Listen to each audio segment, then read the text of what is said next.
This video is sponsored by HelloFresh. Very few characters are as recognizable as Minions. These yellow guys are infamously known throughout the entire world, making billions of dollars just by simply yelling the word banana at you. I mean, I can't do that. I don't have that kind of power. Banana. See, where's my billions of dollars? Banana!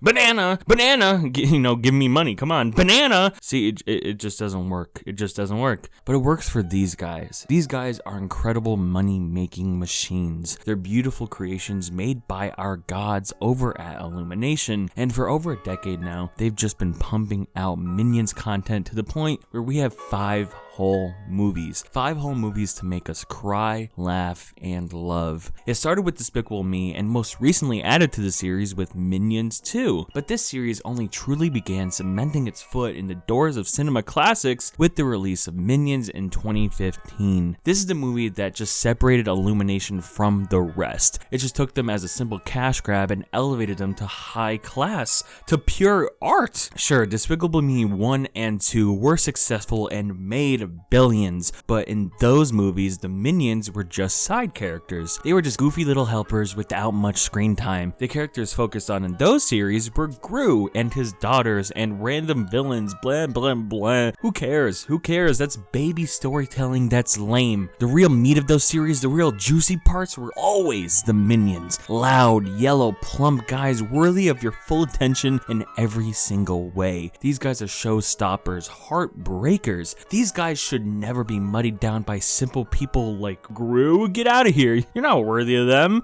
You're not worthy of them. No one is worthy of them. They're incredible. This is just why I'm so glad that we got a pure Minions solo movie. A movie showing the true origin and upbringing of the Minions. A movie giving us a story that we actually deserve. Something to heal the society. Something to bring us hope and bring us joy. This is a movie that simply saved me. It saved me from a dark place. A deep, dark place when I felt like life simply just wasn't worth living anymore. But then I saw the Minions trailer, and then I knew I had something amazing to look forward to. I realized that after watching Minions, I could die happily, which is what I did. I died. I am dead. I'm dead. I'm dead.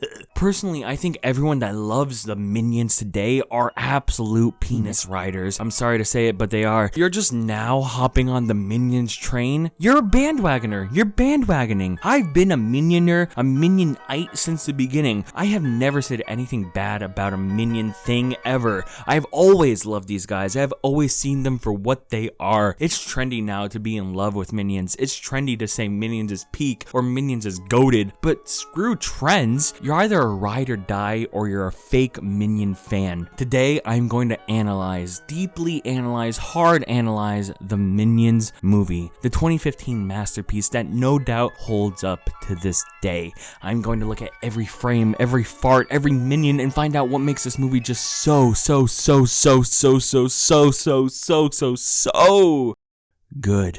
As the movie opens, we are greeted with a beautiful and fun joke on the production studio, where the Minions together sing the classic Universal theme song. See, many of the great movies have already done this. The Simpsons movie did this with Ralph singing the 20th Century Fox logo. Very, very fun stuff. It just means that people behind this movie are going to put their whole heart into it with style and creativity. We then get a really, really well animated opening sequence showing the Minions forming from cells until they are fully fledged bodies. That's crazy. What? We're just watching evolution happen. What? For me, I view this as showing that Minions are very similar to us. We came from fish and they came from fish, but something happened with Minion DNA that caused them to become these adorable, grotesque creatures that they are. Something happened in their natural evolution to lead them to be so similar to us, but so different at the same time. In a way, they skipped past the evolutionary peak timeline to peak evolution. Somehow their mutated and messed up formation led them to become these immortal, nearly indestructible beings. They apparently live for thousands upon thousands of years and can take many beatings. Somehow during evolution, us humans got shafted. We get short lives while these Minions are granted theoretically infinite time on this planet. And it's with that infinite time that these Minions serve us. Serve anyone that they can just to give us, the humans who will die, a life worth living. This is all shown to us very soon with the Minions leaving the water and stepping foot onto land for the very first first time. There's a narrator here who tells us what I just told you, but you know, I told you better than him. I did. I'm sorry narrator, but I'm just better at this. We are shown the group of minions trying their best to find a suitable, despicable master, you know, like the other movies, because they want to serve, they want to help, and instantly, as soon as they are given life, they realize that their purpose is to be a minion, a helper, and so they grasp onto whoever they can come across, and sadly, this just doesn't work out for them. Everyone they come across dies in terrifyingly sad ways, showing them just how small life on Earth is, and how quickly it can be lost. They start with a dinosaur that dies a gruesome death in a volcano,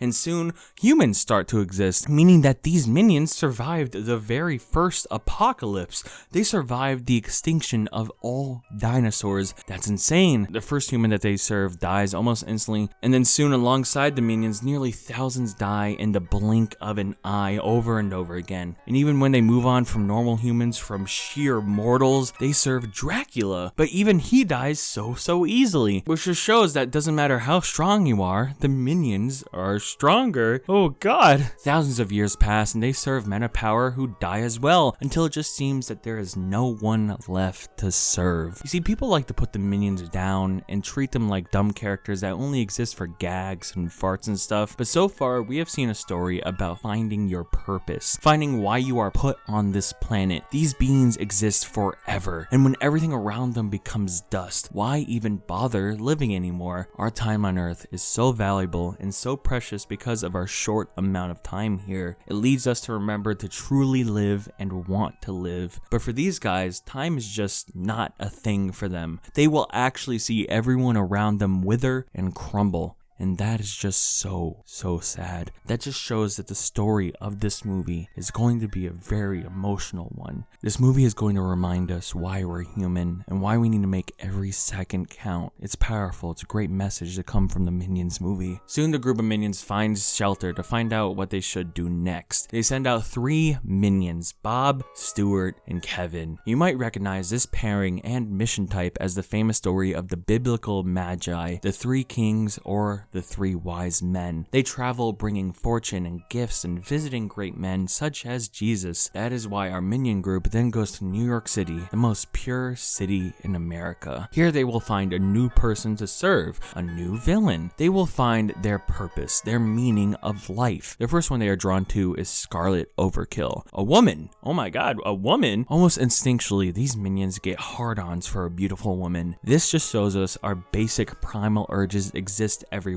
Whether it be humans or minions, we all just want to fuck. They soon make it their mission to go and find Scarlet Overkill in Orlando, Florida. They make their trip there along with a family that is a genius reference to We're the Millers, a movie that honestly founded cinema. It's a movie that all movies strive to be like and created cinema rules to follow. Bravo, minions, bravo. Meanwhile, back at home, there are minions that have lost their way. The search for purpose and the search for meaning is leading them to fall down false paths of worshiping and serving false idols, not worthy of their immortal lives. I don't know what they're gonna do, man. It's really sad. It's terrible. It's really terrible. Our 3 wise men then make it to Orlando, Florida and get noticed by Scarlet Overkill, and they are taken into her home to be servants. This should work out for our crew. Hopefully our boys will find purpose for the next 50 years at least. At least, you know? At least that much. To me, Scarlet Overkill represents the classic succubus creatures, for as you soon will find out, she wants to use the minions as pawns